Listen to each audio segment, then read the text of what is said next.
Time for SSA News.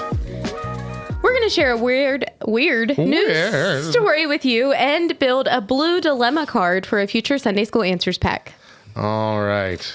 Are you ready? I'm ready. Some dudes in Massachusetts got busted by police after they tried to steal 500 gallons of cooking grease using an armored vehicle. Some crooks rob banks, others commit insurance fraud, and some of them simply can't resist when they see several hundred gallons of greasy used fry oil just sitting there. 3 men from New York are out on bail after police said they stole more than 500 gallons of used cooking grease from several Salem restaurants. Salem police said they arrested the 3 men last week for stealing the used cooking grease at a value of estimated $1,000. Interesting. Yeah. On Friday, about April 1st at 5:40 in the morning, our dispatch center received a call from a witness over at Salem Marketplace over on Route 28 who observed 3 men in a van with ski masks, Salem Police Captain Jason Smith said. And when we came upon them, they drove off quickly. The van, which was a modified armored car used to support the weight of the grease, was later spotted by police in a nearby gas station. So here's an interesting thing. And most people might not know this had they not watched The Simpsons. But that used cooking grease is actually that valuable. That is about $1,000 worth of cooking grease because that stuff is used for many other things, including like makeup and even some kinds of biofuel. And so this is like a legitimate crime.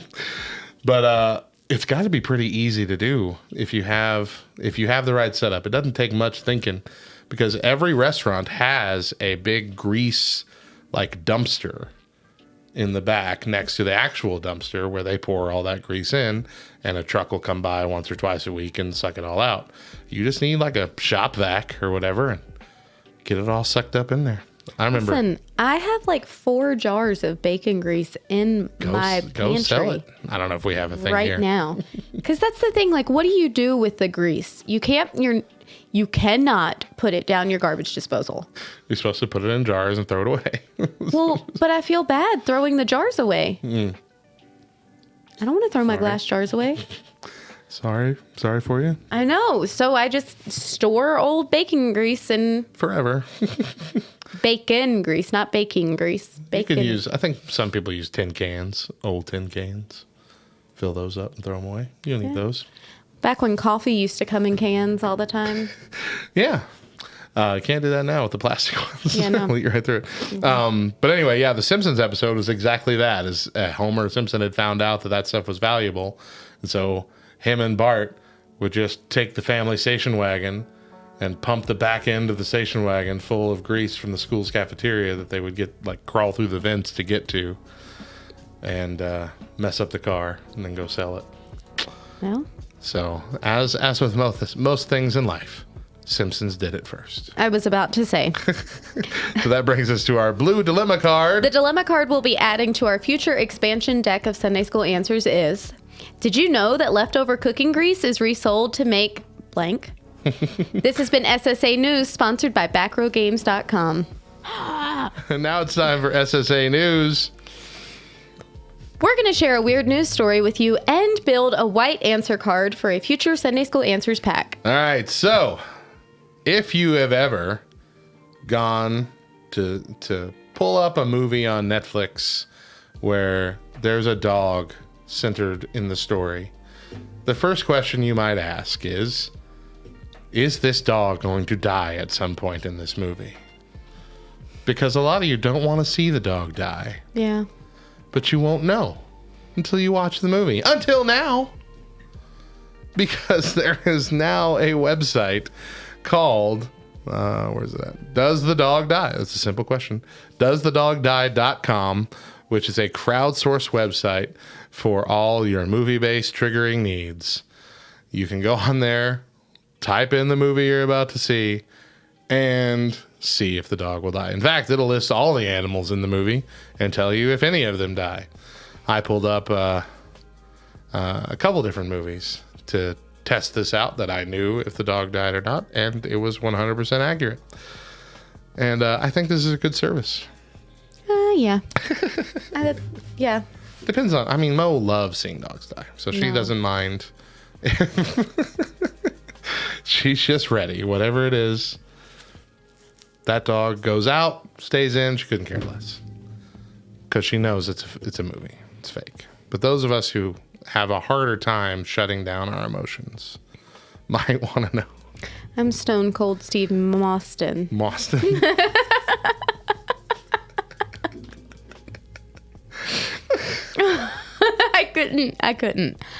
I couldn't make it work.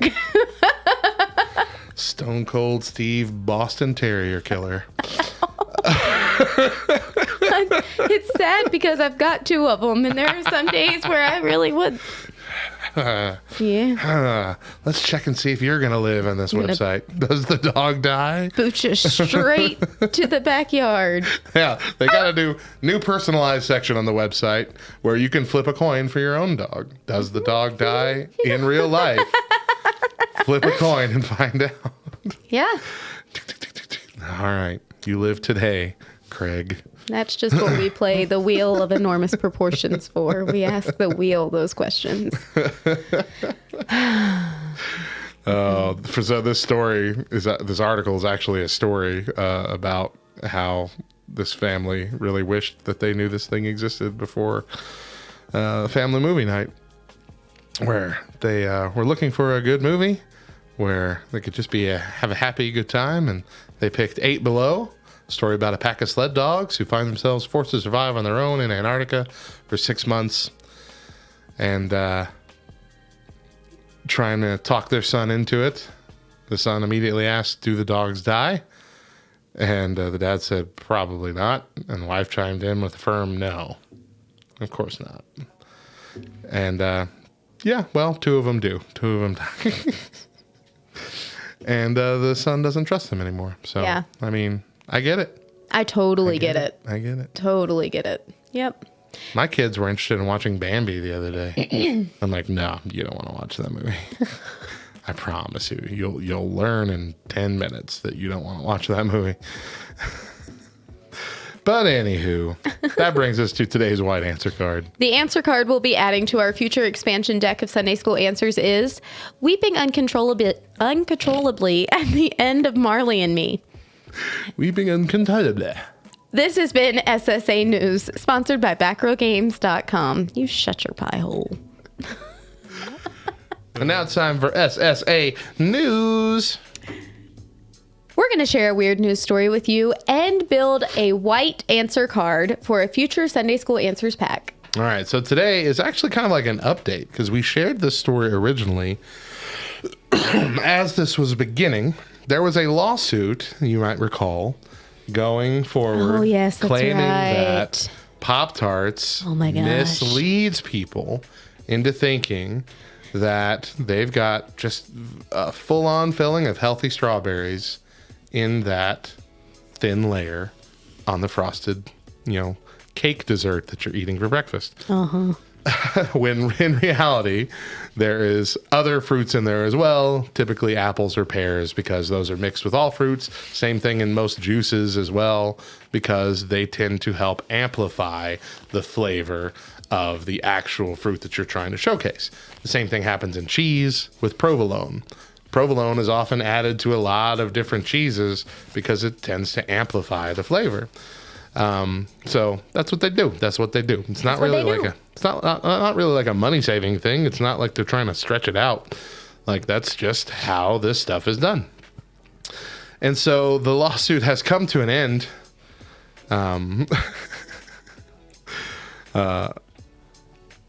So let me get to what the judge said. Sorry, it's recapping all this. The lawyer representing the case was Spencer Sheehan, who is presumably the world's most opportunistic lawyer, having filed more than 400 lawsuits related to misleading advertisement. Sheehan told NPR, "I guess I've always been the type who would become annoyed and never liked it when companies cheated people for small amounts if it would be difficult to recoup." But the judge dismissed the lawsuit in this case because people aren't that dumb. Okay, well, some people are, but we're speaking generally here. Judge Carter in the case wrote in his ruling No reasonable consumer would see the entire product label, reading the words frosted strawberry Pop-Tarts next to a picture of a toaster pastry coated in frosting and reasonably expect that fresh strawberries would be the sole ingredient in the product. So that's where, I mean, it's if you have the time and effort to take a product that has existed now for decades upon decades and decide I'm going to pick a fight with them over the fact that there was some pear in my strawberries that I didn't taste and didn't notice until I read the packaging where it is clearly listed, then maybe you're opportunistic as well, because this didn't seem like a real case to begin with. Like, I didn't buy the outrage from this customer in the first place. Yeah. Like, why do we do this? Why do we allow this stuff in America? Some of these things just need to be thrown out before they're even in front of a judge. Like, no, that's stupid. But then we're in America, and that would get ruined immediately. Yeah. That would be. So I guess I get it. Yep. I get it. It's your right, I guess. But you gotta fight for your right to have Pop-Tarts. Fun fact. The frosted strawberry Pop-Tarts have less calories than the unfrosted strawberry Pop-Tarts. Well, what do you know? Because there's more fruit filling in the unfrosted. Interesting. Anyway, that brings us to today's White Answer card. The answer card we'll be adding to our future expansion deck of Sunday School Answers is frosted strawberry Pop-Tarts with melted butter on top. This has been SSA News, sponsored by BackRowGames.com. Now it's time for SSA News. We're going to share a weird news story with you and build a White Answer card for a future Sunday School Answers pack. Hey, you like meatballs? Actually, I love meatballs. You love Swedish meatballs? Yes. As much as the next guy? Probably not. Well, Justice and Christine Leinbold, as in like a judge of Sweden's Supreme Court, may sit on the highest court in the land, but she's not above some petty theft. Oh my goodness. At least that's what the judge in her case decided. Justice Lindblad. Wow. Swedes, get your act together. Was fined 50,000 kroner, which is about $5,200, for stealing the equivalent of $170 worth of groceries over the course of 2 separate grocery runs in December. She did not deny the facts of the case, but denied that it was intentional. I would have accepted the excuse of unintentional shoplifting as a lapse in memory. She is 67 years old after all, but the same thing happened twice in the span of 1 week, and that's just unacceptable. So she stole a lot of meatballs. She also stole a Christmas ham, cheese, sausage, and other delicious holiday treats back in December. When confronted by supermarket staff, witnesses said 67-year-old judge told them, "You do not know who you are dealing with. I'm a judge in the Supreme Court." When any, either celebrity or person with any kind of power says, "Do you know who I am?" or something along those lines, I want to punch them in the face. That is one of the most irritating phrases in the English language. Even more so than I'm kind of a big deal. More, yeah, much more. Because that's just basic arrogance. This is arrogance with the belief that because you have something to be arrogant about, everybody else needs to bow down to anything you're doing, right or wrong. Okay. And I hate it. I hate it so much. The justice resigned in February after reports over the investigation came out, which puts a kind of pitiful end on her very distinguished career of 20 years on the Supreme Court in Sweden.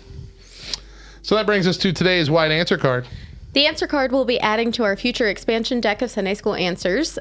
bribing a judge with Swedish meatballs. Who'd have thought it'd be that easy? This has been SSA News, sponsored by backrowgames.com. Hey, and I've also got a bonus white card that we're going to be adding. Ready? Okay.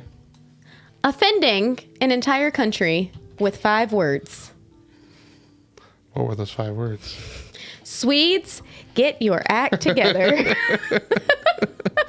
Why are your names so hard to pronounce? That's all I'm saying here. I'm not adding that card.